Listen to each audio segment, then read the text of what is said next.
Demikian bacaan Alkitab saat ini. Yesus berkata, berbahagialah kita sekalian yang membaca dan memelihara adalah firman Tuhan dalam kehidupan kita sekalian. Shalom. Ya, rekan-rekan pemuda, ini pertemuan perdana kita di tahun 2024. Kita telah melewati tahun 2023 di dalam semangat perayaan Natal yang kita lalui di sepanjang 1 bulan kemarin. Semoga kemuliaan bagi Allah dan damai sejahtera di bumi itu akan kita wujudkan dalam kehidupan kita, mengantar kita masuk di dalam tahun 2024. Kita hidup sebagai pemuda gereja yang terus memuliakan Allah dan kemudian membuat atau menciptakan hal-hal yang sehingga damai sejahtera itu akan ada di tengah-tengah kehidupan kita. Ya, di awal tahun, ya dalam 2 kali ibadah hari Minggu yang kita lewati, bagaimana dari mimbar di ibadah Minggu sudah menyampaikan awal-awal bagaimana menguatkan kita, menyiapkan diri kita di dalam kita melaksanakan dan memberikan semangat bagi kita di dalam kita menjalani kehidupan di tahun 2024. Ya, untuk pemuda, saya memilih untuk menguatkan kita sekalian saat ini terkait dengan bagaimana kita sebagai pemuda gereja dalam posisinya. Di tahun ini kita tahu bersama bahwa ada 2 agenda penting yang akan kita lewati sebagai warga negara. Ada sebuah pesta demokrasi baik secara nasional maupun secara lokal wilayah kita, provinsi dan kabupaten. Di beberapa hari ke depan di bulan Februari tanggal 14 kita akan masuk dalam pemungutan suara pemilu 2024 untuk memilih presiden, wakil presiden, serta wakil-wakil rakyat yang ada di DPD, DPR RI, DPRD kabupaten, DPRD provinsi. Kemudian nantinya lagi di 20 November kita akan kembali dalam pesta demokrasi, khusus kita akan memilih kepala daerah, gubernur, wakil gubernur, dan bupati, wakil bupati. Jadi di awal tahun ini, di awal kita beribadah, karena saya juga merupakan bagian dari penyelenggara pemilu, khususnya tapi di wilayah Kecamatan Lage. Jadi kemarin saat mau ibadah ini, poster yang ada saya kirim ke teman-teman PPK di sana dengan teman-teman PPS yang di sana. Izin sosialisasi di luar wilayah, karena laksanakan di Pos Kota Selatan. Jadi saya ingin membuatkan kita atau membagikan terkait dengan apa yang saya dapat ketika membaca beberapa perenungan ataupun kutipan-kutipan ataupun bahan-bahan yang bisa menguatkan kita, memberikan pemahaman bagi kita sebagai pemuda gereja, bagaimana peran kita di dalam masuk untuk bersama-sama terlibat dalam 2 acara yang telah saya sampaikan tadi. Bagaimana kita tidak bersifat apatis terhadap pemerintah, karena mungkin kita berpikir saya masih mahasiswa, saya masih orang yang belum kerja di pemerintah, saya masih kerja di swasta, saya tidak terlibat dengan pemerintah, saya tidak punya kontribusi apa-apa untuk negara ini. Jadi disinilah peran kita, saya ingin kembangkan, kita buka wawasan kita, sehingga melalui persekutuan kita, pemuda gereja, khususnya yang ada di GPSD Jemaat Marta Kawa, kita bisa memahami terkait dengan situasi pemerintah yang ada. Karena dari 2 hal inilah kita akan mulai mengawali pemerintahan yang akan memimpin kita selama 5 tahun ke depan. Ayat Alkitab yang saya ambil mengenai bagaimana pesan dari Paulus kepada jemaat di Roma tentang bagaimana kepatuhan kepada pemerintah. Lewat bacaan ini kita bisa melihat bahwa Allah memerintahkan orang Kristen untuk tetap taat kepada pemerintah. Ini tertulis seperti apa yang telah dituliskan, tertulis dalam Alkitab ini. Karena pemerintah merupakan lembaga yang didirikan dan ditetapkan oleh Allah. Allah telah mendirikan pemerintah karena di dalam dunia yang kita sedang jalani saat ini perlu ada aturan-aturan, perlu ada pembatasan-pembatasan. Makanya ada diatur. Hukum dibuat, maka dibuatlah aturan-aturan, larangan-larangan, perintah-perintah, himbauan-himbauan dan lain-lain, sehingga dapat menciptakan ketentraman, ketertiban yang kehidupan kita. Kalau tidak ada itu, ya banyak akan terjadi hal yang tidak efektif. Jadi orang-orang kalau yang boleh dihukum ini, dia harus paham bagaimana kenapa ada hukum di Indonesia, kenapa ada hukum di dunia ini. Jadi dari bacaan kita ini kita bisa melihat bahwa pemerintah sipil, sebagaimana halnya seluruh kehidupan ini, berada di bawah hukum Allah. Allah telah menetapkan pemerintah sebagai pelaksana keadilan, membatasi kejahatan dengan menghukum pelaku kesalahan dan melindungi yang baik yang ada dalam masyarakat. Paulus menggambarkan pemerintah sebagaimana seharusnya pada saat pemerintah meninggalkan fungsinya yang semestinya ia tidak lagi berasal dari Allah atau bekerja menurut maksud Allah. Misalnya pada saat pemerintah menuntut sesuatu yang bertentangan dengan firman Allah, orang Kristen juga harus kritis untuk lebih menaati Allah daripada manusia lain. Ini ada hal yang poin-poin yang membatasi hal itu.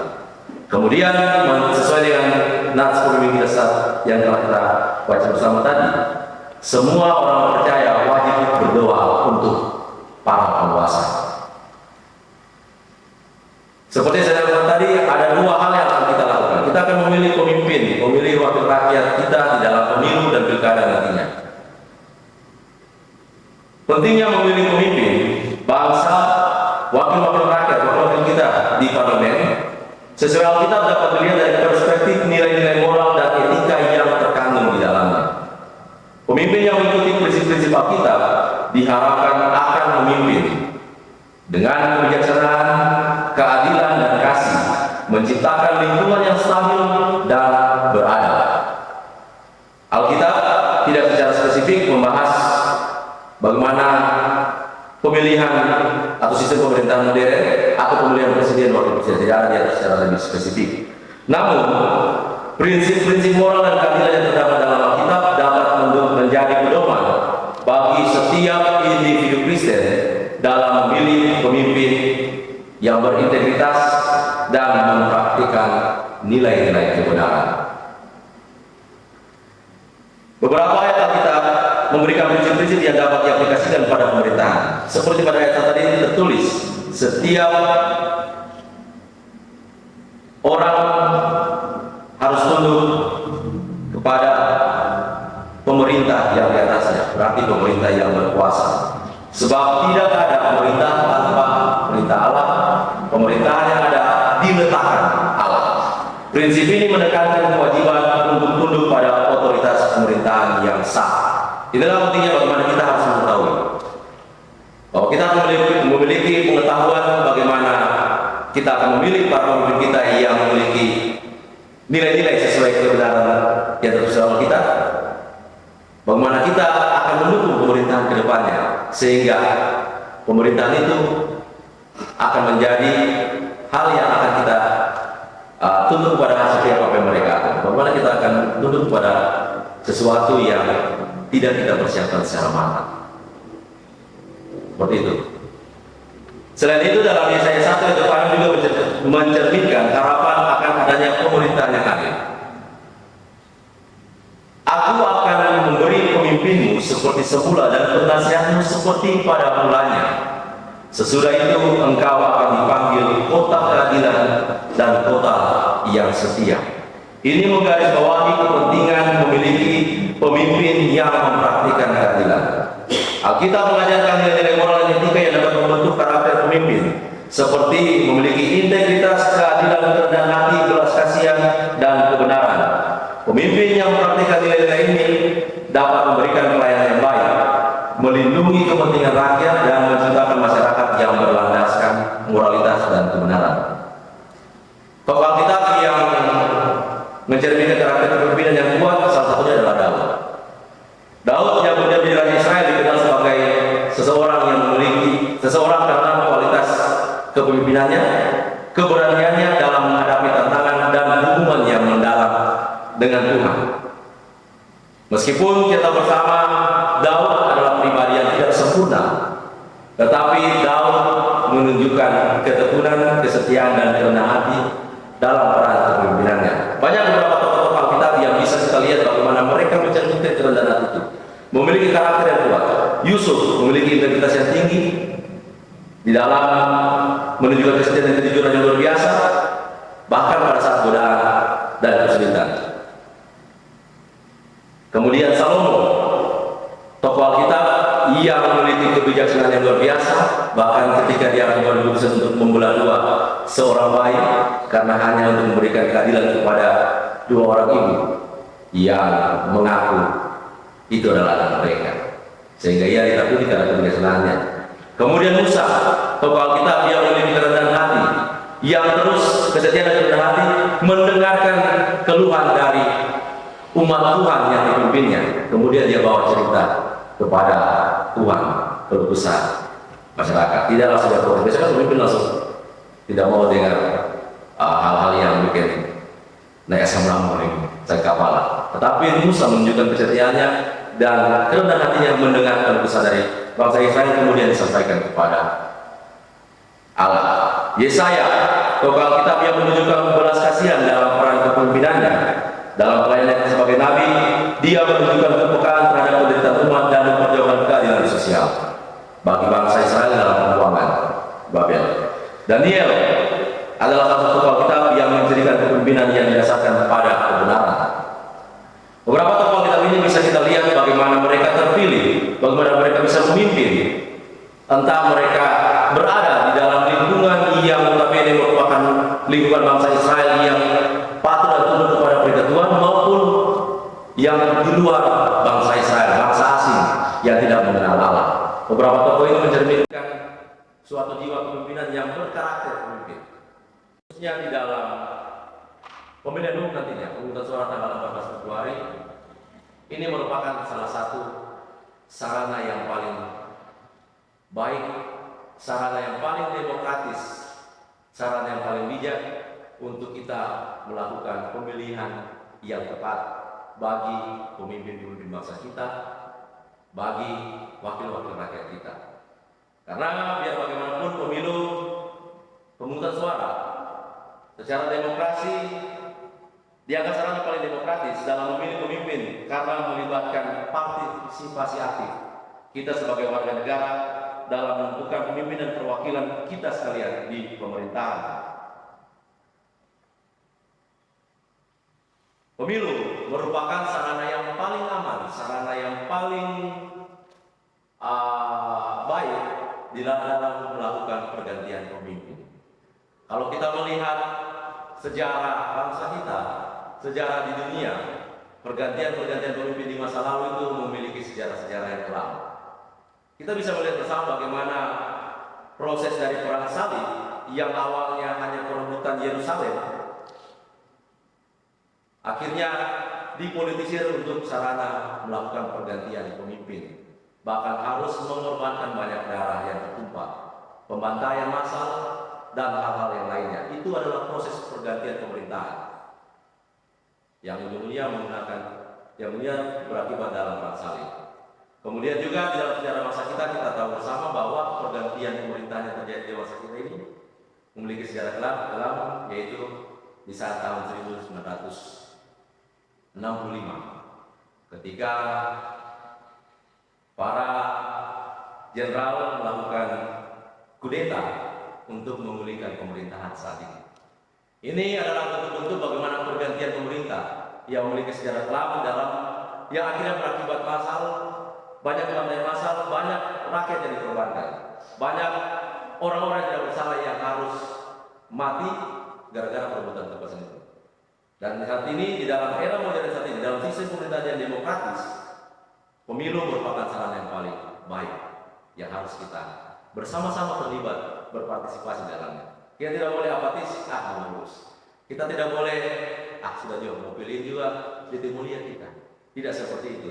Tetapi bagaimana kita mengambil peran sebagai warga negara dan juga kita sebagai warga gereja untuk bisa menciptakan suatu pemerintahan yang menerapkan nilai-nilai dan prinsip-prinsip yang terkandung dalam Alkitab, prinsip kebenaran, keadilan, yang di dalamnya akan menuntun ketentraman, ketertiban masyarakat dan menciptakan kesejahteraan bagi bangsa. Ini kan salah satu hal yang bisa mendukung kita menciptakan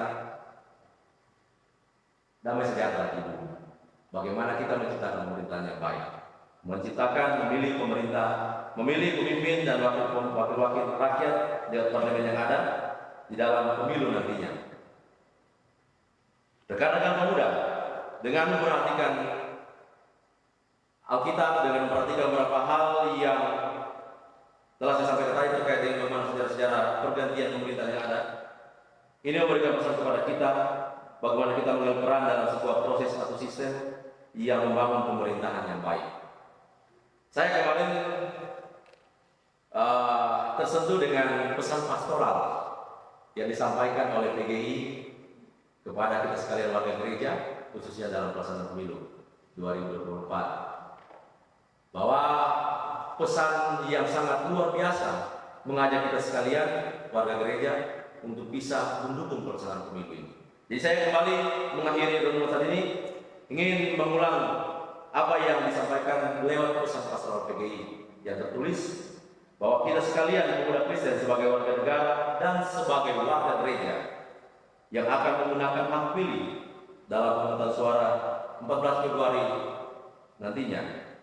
Yang pertama, sebelum kita memberikan suara, kita mulai saat ini meluangkan waktu untuk mempelajari calon-calon yang berkontestasi dalam pemilihan serta ideologi partai-partai politik pendukung mereka. Jangan kita berpihak pada calon partai politik yang mengejar kekuasaan sebagai tujuan, tetapi kita akan mendukung kepada setiap mereka yang memiliki hal-hal yang positif, menggunakan kekuasaan sebagai alat untuk melayani pencapaian kesejahteraan bersama. Kita akan fokus memilih mereka yang berintegritas, setia kepada konstitusi, Pancasila dan Undang-Undang Dasar 1945, serta punya komitmen kuat untuk tetap tegaknya NKRI. Kemudian yang kedua, kita akan menghindari keterjebakan pada visi dan misi serta janji-janji kampanye para calon yang kelihatan manis dan begitu menjanjikan. Jangan kita tergoda pada pencitraan media, karena kampanye media cenderung memulai sisi baik dari calon yang berkontestasi. Sebaliknya, pelajarilah rekam jejak, sikap dan kebijakan mereka terkait isu-isu penting kebangsaan, kemasyarakatan, dan lingkungan yang menentukan kemajuan bangsa dalam 5 tahun ke depan.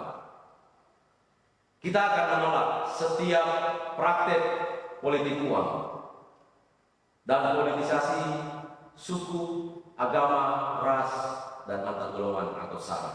Ini yang paling penting. Politik uang dan politisasi identitas biasanya dilakukan oleh para calon yang tidak yakin akan kapasitas dirinya. Politik uang dan politisasi identitas politik sara biasanya dilakukan oleh para calon yang tidak yakin akan kapasitas dirinya. Jika terpilih, akan mudah bagi mereka untuk menjadi orang-orang oportunis dengan mental korup dan tamak. Kasih banget. Kemudian kita sebagai warga gereja, sebagai warga negara yang menggunakan media sosial, yang berinteraksi dengan lingkungan kita akan menjauhi setiap hoax, ujaran dan pelintiran kebencian, provokasi, intimidasi dan polarisasi atas dasar pilihan politik yang berbeda. Karena politik yang berbeda, pilihan politik yang berbeda, kita lakukan hal-hal yang tidak baik, yang menyerang, yang membuat berita-berita tidak benar, buat ujaran kebencian dan lain-lainnya. Hindarilah kita untuk menciptakan konflik dan perpecahan di tengah masyarakat maupun persekutuan gereja. Warga gereja terpanggil untuk menghadirkan shalom, damai sejahtera Allah bagi bangsa ini, bukan menghadirkan perpecahan. Kita sekalian harus berpartisipasi di dalam mengawasi dan menjamin berlangsungnya pemilu secara jujur dan adil. Dan yang terakhir, ingatlah bahwa partisipasi kita sekalian dalam pemilu tidaklah semata-mata merupakan panggilan kebangsaan. Ingat, partisipasi kita dalam pemilu, entah kita menggunakan hak pilih, mencoblos nantinya, ataupun kita terlibat dalam penyelenggara nantinya sebagai petugas di TPS nantinya, entah KPPS, TPS, TPK dan lain-lainnya. Ingatlah bahwa partisipasi kita saat itu semata-mata bukan hanya merupakan panggilan kebangsaan, tetapi juga panggilan iman dan keputusan untuk menjadi garam dan terang dunia. Hal ini menempatkan kita sekalian dalam proses untuk menggarami dan menerangi yang tak berkeputusan. Di atas semuanya itu, kita sebagai umat Kristen diingatkan sebagai generasi gereja bahwa gereja-gereja di Indonesia dipanggil menjadi berkat bagi bangsa Indonesia. Hal mana dinyatakan melalui partisipasi dalam pemilu 2024 secara positif, kritis, kreatif, dan realistis dengan tetap berpengharapan demi transformasi menuju masyarakat berkeadaban, masyarakat yang memiliki nilai-nilai akhlak, memiliki nilai-nilai kemuliaan, kemanusiaan, dan bermartabat. Jika orang benar bertambah, bersukacitalah rakyat. Tetapi jika orang fasik memerintah,